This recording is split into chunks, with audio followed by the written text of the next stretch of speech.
바쁘신 현대인의 일정에 맞춰 하루 동안 터져나온 소식 중 주요한 내용만 전해드리는 나라의 TV 뉴스를 진행하겠습니다. 더불어민주당이 지난 10일 이재명 지사를 대선 후보로 확정했지만 이후 여론조사에선 이재명 지사 지지율이 야당 후보들을 가상한 양자 대결에서 하락한 것으로 나타났습니다. 대선 후보로 확정된 직후 일반적으로 지지율이 상승하는 컨벤션 효과를 누리지만 이번 민주당 경선에선 지지율 하락 현상이 나타났습니다. 전문가들은 국내외 선거에서 주요 정당의 후보가 경선 이후 지지율이 떨어지는 역컨벤션 효과가 나타난 건 이례적이라며 대장동 의혹과 민주당 경선 후유증이 동시에 영향을 준 것으로 보인다고 분석했습니다. 그래서일까요? 청주 지역 노동계 인사 4명이 북한 지령을 받고 지하 조직을 결성했다는 이른바 충북동지회 사건 관련자들이 북에 보낸 통신문에 이재명 지사에 대한 북쪽 지지를 요청하는 내용이 포함된 것으로 15일 알려졌습니다. 이 충북 간첩 사건 일당들은 송영길 더불어민주당 대표가 자신들과의 면담에서 문재인 정부가 평양 공동선언 이행에 미온적 태도를 보이는데 심각한 문제의식을 느낀다는 취지로 말했다는 내용도 북측에 보고한 것으로 나타났습니다. 이 사건과 관련해선 지난달 16일 충북동지회 일당 3명이 국가보안법 위반 혐의로 구속 기소됐고 나머지 1명에 대해선 추가 수사가 진행 중입니다. 해당 소식에 네티즌들은 송영길도 나오네. 크크크크. 송영길이 당무위에서 괜히 박수치는 걸로 표결 대신했는지 알겠네. 크크. 완전 북한 방식이잖아. 크크크크라며 송영길을 북으로 보내주세요. 거기서 살게.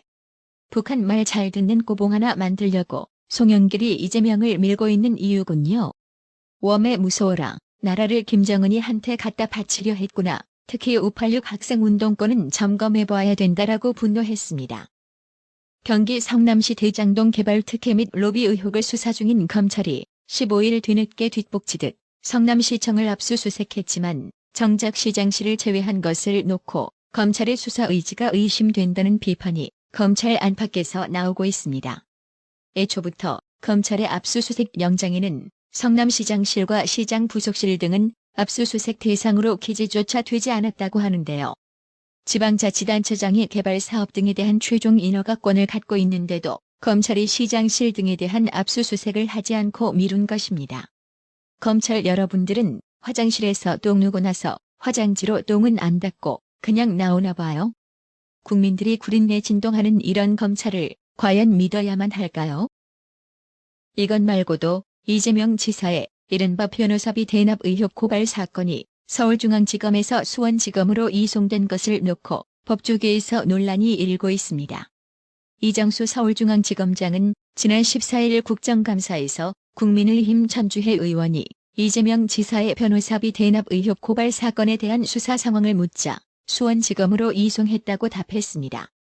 이정수 지검장은 고발 사건을 당초 서울중앙지검 공공수사 2부로 배당했으나 관할이 수원이라 이송했다면서 수원고법에서 과거 관련 사건이 무죄가 확정됐고 경기 남부경찰청에 계류 중인 사건이 있어 수원지검 이송으로 결정했다고 설명했습니다.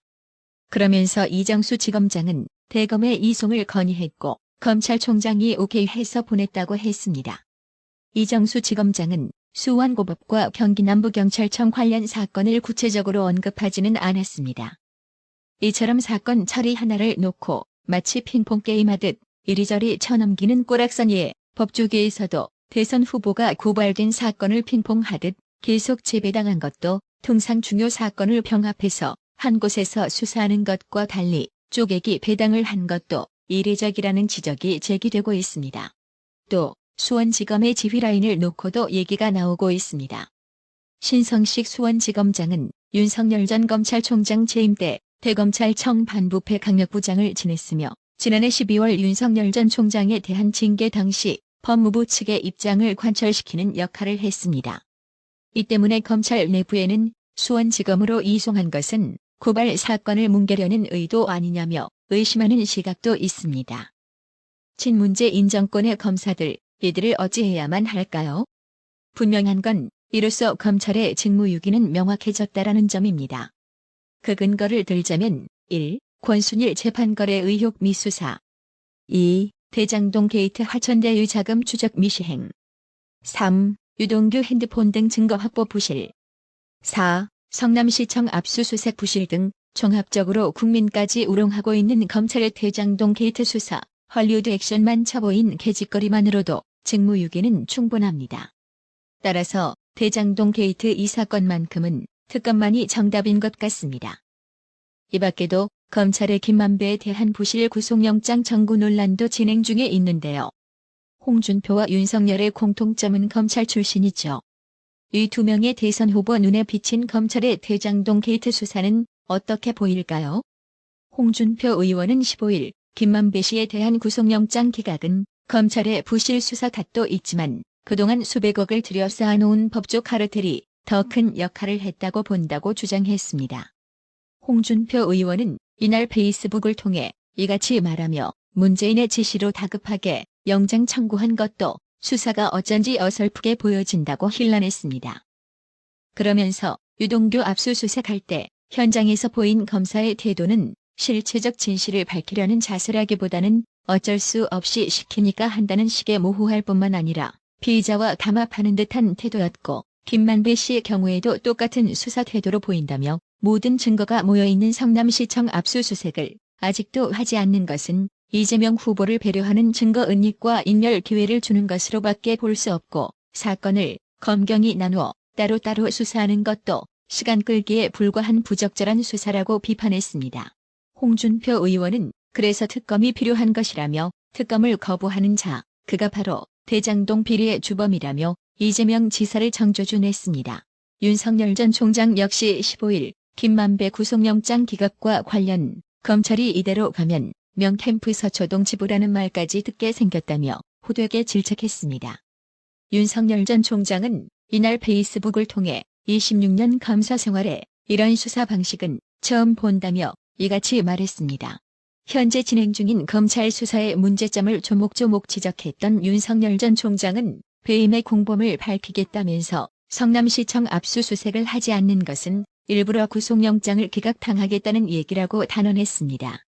윤석열 전 총장은 더 나아가 서울중앙지검장은 이재명 후보의 변호사비 대납 의혹 사건을 수원지검으로 이송해버렸다며 대장동 특혜 개발에서 얻은 수익이 이재명 지사의 변호사비로 흘러갔을 수도 있다는 것이 의혹의 핵심인데 변호사비 대납 의혹 사건만 따로 떼내어 수원지검으로 보내다니 도무지 이해가 안 된다고 지적했습니다.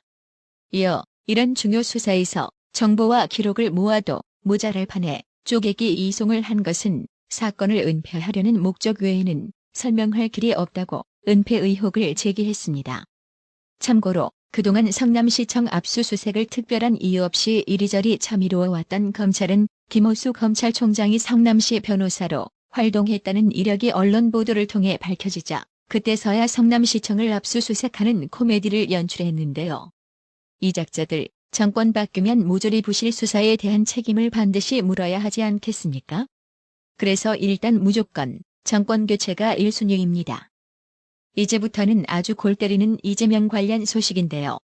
이재명 더불어민주당 대선 후보는 15일 경기 성남시 개발사업 특혜 의혹과 관련해 제가 성남시장을 계속했으면 인과 조건을 변경한다든지 최종 분양가를 통제해서 이렇게 되지 않았을 것이라고 말했습니다. 지금 성남시장은 이재명이와 돈독한 관계를 형성 중인 은수미인데요. 한마디로 이재명 자신이 다급하니 그동안 돈독했던 은수미마저 뒤통수를 갈겨버리네요. 저번에는 문재인 정권 부동산 탓이라고 통수 때리더니 갈수록 이 양반 가관입니다. 해당 소식에 네티즌들 역시 이렇게 뻔뻔한 놈은 처음 보네. 네가 설계해놓고 뭔 개소리여?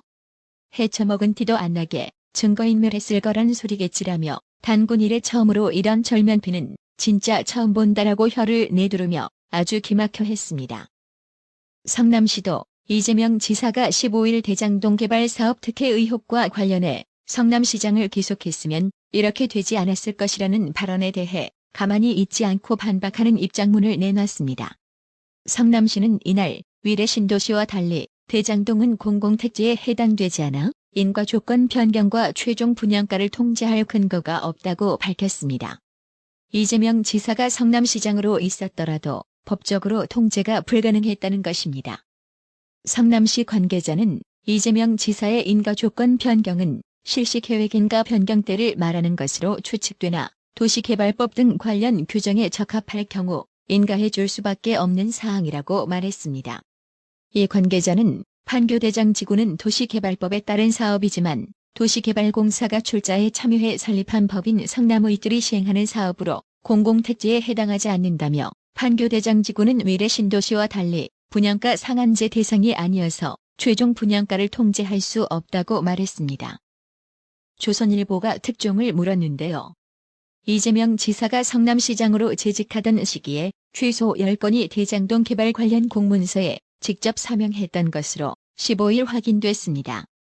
2014년 1월부터 2016년 11월까지 대장동 개발 계획 입안부터 사업 방식 결정, 배당금을 어떤 용도로 사용할지까지 세세히 보고받고 이를 승인했던 것입니다. 성남시가 국민의힘 이종배 의원실에 제출한 이재명 시장 결재 문서 목록에는 대장동 사업과 관련해 당시 이재명 시장에게 올라간 결재 문건이 10여 건에 달합니다. 2014년 1월 대장동 도시개발구역 지정을 보고받은 뒤부터 사업의 진행 과정 길목마다 직접 승인했습니다. 근데 말입니다. 문제를 제기한 이종배 국민의힘 의원은 이재명 지사에게 배임 혐의가 적용될 수 있다고 주장했지만 이재명 지사 측은 업무에 무관심해야 옳은가라고 어이상실한 반박을 했는데요. 애들은 도대체 뭘 믿고 궤변을 천으로 놓으며 큰 소리 칠까요? 해당 소식에 네티즌들은 이재명 말이 계속 바뀌네. 전혀 관련 없다고 하더니 이젠 관심 있어야 한다고 하네라며 참 이재명 말은 진짜로 똥인지 방구인지 모르겠다. 쯔쯔쯔. 궤변 중에 궤변이라고 힐난했습니다. 뉴욕의 후원님, 어려운 나라의 TV를 위해 매월 정기적으로 서너 번씩 아낌없이 구독료 후원해 주셔서 정말 감사합니다. 나라의 TV는 구독료 후원으로만 운영 유지되고 있으니 구독자님들의 따뜻한 정성이 필요합니다. 항상 뉴스 전달 방식에 노력하는 나라의 TV가 되겠습니다. 구독 그리고 알람 설정, 뉴스 영상 내용이 좋았다면 좋아요를 클릭해주세요.